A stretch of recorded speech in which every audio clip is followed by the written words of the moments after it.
เฮ้ยมันแน่ประดับไปหนึ่งทีหมูอ้วนฉันรอเชียร์กันนะเฮ้ยลุยไอ้ลุงหล่อแต่มันแรงเลยไอ้หมูอ้วนมันบอกว่าเมื่อวันบอกซ้อมมันบอกมันไม่เจ็บมาเลยมาเฮ้ยโอ้โหโดนตีเฮ้ยฝังเฮ้ยฝังเหรอเพลงนี้มันมีเหรอฝังนี่มาเลยโอ้ยลบว้ายบอกเขาไปบอกแล้วไม่เจ็บเฮ้ยขี่เขาไปบอกแล้วไอ้ลูกหล่อแต่มันแรงดิแต่มันแรงไอ้นี่ไอ้คนนี้บ้ามันก็ยุบ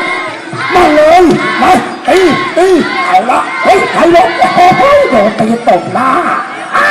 ไม่เป็นไรมาเลยหลบเข้าเพิ่มแดงต่อไปไอ้ปิดรุ่นใหม่เป็นไรมีชุดเรารอชุดก่อนจะตัดชุดนี่แน่ไอ้หมูนี่แน่เฮ้ยไอ้อ้วนตายยังตายยังเฮ้ยจะไม่ตายเฮ้ยเห็นมันนอนคว่ำหน้านึกว่ามันตายมันยังไม่ตายเฮ้ยจะสู้ต่อโอ้ยไอ้อ้วนเฮ้ยไอ้หมูอ้วนเฮ้ยสั่นไปแล้วหนึ่งทีโอ้ย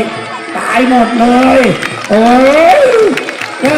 เอาขอโทษกันนะลูกหลอกขอโทษกันนะ